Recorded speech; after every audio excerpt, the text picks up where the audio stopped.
पुणे एक ऐसा शहर है जो कभी सोता नहीं, स्टूडेंट्स और टेक पार्क्स से भरा हुआ। पर यहाँ भी कुछ जगहें ऐसी हैं जिन्हें टाइम भूल गया है। एक पतली गली में पुराना फोन बूथ खड़ा था, लाल पेंट उखड़ा, रिसीवर लटकता। लोग फुसफुसाते, कहते ये जगह भूतिया है, शापित है। बच्चे हिम्मत करते पर डर के भाग जाते। शहर बदल गया पर बूथ वहीं रहा, एक सीक्रेट सबके सामने छिपा। बूथ इंतजार करता रहा और आज रात उसे आखिरकार सुना जाएगा। रात में फोन बूथ जिंदा हो उठता था, या उसका भूत। हर रात ठीक 11:23 बजे एक हल्की बिगड़ी हुई चीख गली में गूंजती थी। एक औरत की चीख, तेज और बेताब, जो कुछ ही सेकंड्स में खत्म हो जाती और फिर शांति छा जाती। रेसिडेंट्स ने उसके साथ जीना सीख लिया था। पुलिस आती, कुछ नहीं मिलता और चली जाती। चीख एक लोकल लेजेंड बन गई। पेरेंट्स बच्चों को वार्न करते, पड़ोसी घबराकर फुसफुसाते। क्या ये एक प्रैंक था, एक रिकॉर्डिंग, या कुछ और? कोई नहीं जानता था, पर सब उसे सुनते थे। 11:22 पर हवा में टेंशन भर जाती, 11:23 पर चीख आती। फिर लाइफ नॉर्मल हो जाती, पर वो आवाज उनके दिमाग में अटकी रहती। ये हर रात याद दिलाती कि कुछ आवाजें कभी सच में शांत नहीं होती। शहर ने उसे इग्नोर किया, पर बूथ चीखता रहा। वो चीख मदद के लिए एक कॉल थी जो सालों से गूंज रही थी। ये एक सीक्रेट था जिसे शहर भूलने की कोशिश कर रहा था, पर बूथ को याद था, और चीख को भी। हर रात वो किसी के सुनने का इंतजार करती थी, जब तक किसी ने आखिरकार सुना नहीं। इंस्पेक्टर तन्मय भूतों पर विश्वास नहीं करते थे, वो फैक्ट्स पर विश्वास करते थे। जब एक नौसिखिए ने चीखने वाले बूथ का जिक्र किया तो तन्मय ने सुना। उस रात वो अकेले गली में गए, पर अच्छाइयों में घुल मिल गए। स्ट्रीट लाइट टिमटिमा रही थी। 11:23 के करीब आते ही हवा भारी हो गई। तन्मय ने पड़ोस की टेंशन महसूस की, कुछ इंतजार करने का एहसास। फिर उन्होंने सुना एक औरत की चीख, हल्की पर डर से भरी हुई। ये कोई प्रैंक नहीं था, ये असली डर था। वो बूथ की तरफ गए, दरवाजा खोला और अजीब सी ठंड महसूस की। उन्होंने रिसीवर उठाया, सिर्फ खामोशी। तन्मय को इसमें इंटरेस्ट आ गया। ये एक भूत की कहानी नहीं थी, ये एक पहेली थी। एक चीख मदद के लिए एक कॉल थी, भले ही वो 5 साल पुरानी हो। उन्हें पता था कि ये एक असली घटना, एक असली क्राइम की इको थी। फोन बूथ 23 के भूत को कोई मिल गया था जो सुनने को तैयार था। तन्मय ने उस धागे को खींचने का फैसला किया। सच जानने के लिए दृढ़ थे। शहर भूल गया था, पर वो नहीं भूलेंगे। इन्वेस्टिगेशन शुरू हो चुकी थी। बूथ का सीक्रेट अब सामने आने वाला था, और तन्मय ही थे जिन्हें परवाह थी। पास्ट बुला रहा था, वो जवाब देने के लिए तैयार थे। अगली सुबह तन्मय स्टेशन पर जल्दी थे, आंसर्स की तलाश में। उन्होंने रिकॉर्ड्स रूम में फोन बूथ 23 के मेंटेनेंस और कॉल लॉग्स ढूंढे। मेंटेनेंस लॉग्स 5 साल पहले रुक गए थे, हटाने के लिए शेड्यूल किए गए थे, पर भूल गए थे। बूथ सिस्टम से बाहर निकलकर दरारों से फिसल गया था। तन्मय को बूथ से किया गया आखिरी कॉल मिला, 31 अक्टूबर 5 साल पहले, रात 11:23 बजे। हर रात की चीख का ठीक वही टाइम। कॉल पुलिस को एक इमरजेंसी कॉल था जो सिर्फ 27 सेकंड चला। उस रात के बाद बूथ से कोई कॉल नहीं किया गया। चीख कोई भूत नहीं थी, वो एक याद थी, मशीन में फंसी हुई। तन्मय को एहसास हुआ कि बूथ मदद के लिए एक बेताब पुकार को दोहरा रहा था। शहर ने उसे इग्नोर किया था, पर सबूत अभी भी वहीं थे। पास्ट मारा नहीं था, वो मिलने का इंतजार कर रहा था। बूथ का सीक्रेट जितना किसी को पता था, उससे कहीं ज्यादा सतह के करीब था। तन्मय ने और गहराई में जाने का फैसला किया। सच डिटेल्स में था, और डिटेल्स बहुत गंभीर थी। इन्वेस्टिगेशन अब सिर्फ एक क्यूरियोसिटी नहीं थी, ये भूले हुए लोगों को आवाज देने के लिए टाइम के खिलाफ एक रेस थी। तन्मय ने आखिरी कॉल का पता लगाया, 31 अक्टूबर 5 साल पहले। पुलिस लॉग ने उसे female hysteria possible prank call कहा था। एक औरत चिल्लाई कि उसे कोई देख रहा है। एक आदमी बूथ में घुसने की कोशिश कर रहा है।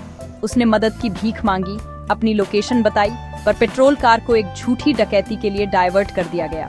कोई कभी नहीं आया। रिपोर्ट को एक प्रैंक के रूप में बंद कर दिया गया। उसकी लाइफ टेक्स्ट की एक लाइन में सिमट गई।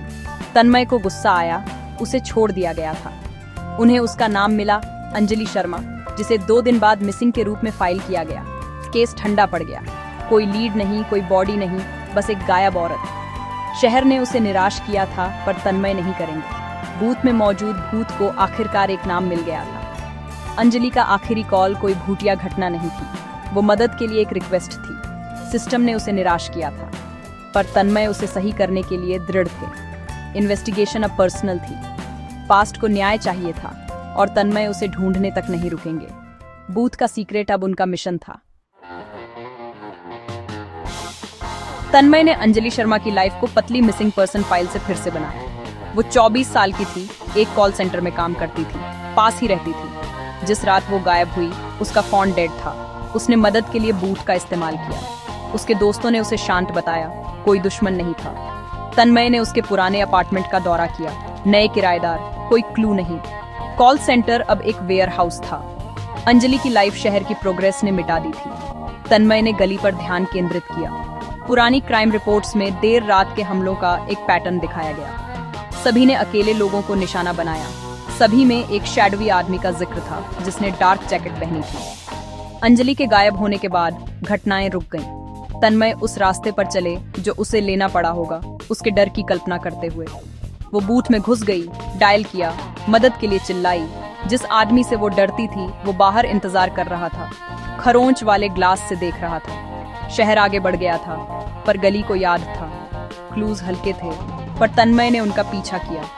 पास्ट उतना दूर नहीं था जितना लगता था। सच सबके सामने छिपा हुआ था और तन्मय करीब आ रहे थे। बूथ का सीक्रेट लगभग पहुंच में था।